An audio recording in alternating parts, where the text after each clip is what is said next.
What's up guys? Today we're going to be installing this into the E46. This is called a Homelink for BMWs. This installs directly into your car, so you can kind of just ditch your old garage opener. This is for sure a dad mod, so if you're not into that kind of thing, just click away from this video. So most E46s will come pre-wired for this. To double check, Jesus Christ. To double check, you can just open up your trunk and see all these right here. So it's pretty cool. If you didn't know, these little plastic nibs right here show you what this car is pre-wired for. So you have the CD player, the phone, the security alarm system, and this. You want to look for this if you're installing the Homelink. This ensures that you'll have the wiring harness up in the front. So once you know that, you can move to inside the car, and to get to the wiring for the Homelink, it's going to be underneath this cover right here that has a sunroof switch. So we're going to be prying this off. It's pretty simple. I've seen a lot of dudes online stressing, saying that we need to take this thing off first, but I just pry this off. I'm sure my clip's already broken, so it's fine. And then once you have this off, the wiring should be inside. It's tucked away, but we'll find that. So I'm going to pry this off right now. I don't know if any of my tabs are broken. Oh, one's broken, whatever.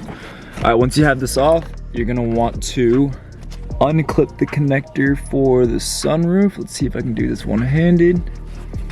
Unlikely, so I'm gonna undo that off camera. Once you have the panel off, you're gonna look inside of here and you're gonna see a few connectors that aren't really connected to anything, and that's all that stuff that said it's pre-wired for.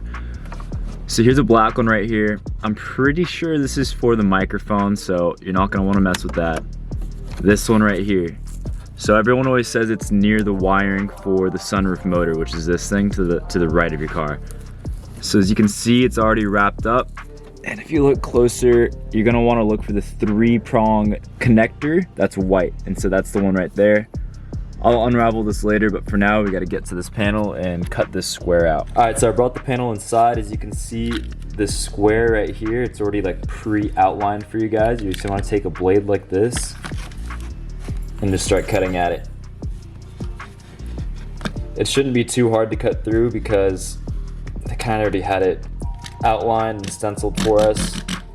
All right, with this thing out, you should just be able to cut, you know, a good amount, and it should just pop off like it just happened for me. Now you'll just see the carpet here. You're gonna wanna kind of cut out like an X into the carpet, like so. These carpet pieces will be able to tuck back like this. So they should tuck back like this. As you can see on the other parts, they do the same thing. And you wanna get the Homelink device itself. And you wanna just pop it in. All right, so once you get this in, it's gonna look like this. It is a pretty tight fit, so you kinda wanna make sure you cut this out properly, but you can't really mess that up. Anyway, I'm gonna go back to the car and put this back in. All right, well now I'm back in the car and I unraveled this connector right here. As you can see, it's exposed now. All right, so I'm gonna take this, and the connector on the Homelink itself is on the back right here, as you can see. And you can see that tooth part right there. You wanna make sure you match that up with the connector. You can see it. And then once you have that connected back in, connect the sunroof connector back and everything should be good. With the panel reinstalled, switch the ignition to ignition 2, I believe it's called, and check to see if you're getting power to it. As you can see, I'm clicking the buttons, there's some power to it. So that means the wiring is successful and this thing's not broken. And then the next part's gonna be the programming. So first, what you're gonna wanna do is hold down 1 and 3. You hold this down for about 30 seconds, and then once you see a rapid blinking, that means all the previous codes are cleared, so I'm gonna wait for this to be finished. Now that it's blinking like that, you know the codes that are on there before are now cleared. Next up, to code your actual garage opener to the Homelink, what you're gonna wanna do is simultaneously hold the garage opener button down, as well as whatever number button you wanna use for your garage. I'm gonna use number 1 just because it's right there. You hold both these down until you get that same rapid blinking again, so I'm gonna start doing that right now. So now that you saw the rapid blinking, this number 1 should be programmed for your garage now, so I'm gonna test it out. You guys probably can't see it. Actually, I can show you guys right there. So there's my garage. As you can see, it's closed right there. I'm gonna press this down, and the garage is opening up. So it's really that easy. I bought this thing at the junkyard for literally like $7.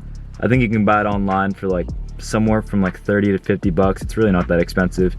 And it's kind of cool. It's a huge dad mod, but if you're into that kind of thing, this thing's perfect for you.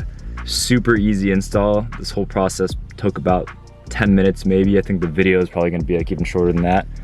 So yeah, if you guys wanna see more stuff about this car or the E46, please subscribe. I think soon I'm gonna be doing a review on this shifter. Cause how could you just not love that? All right, so this is it. Thank you guys for watching. I will see you guys next time.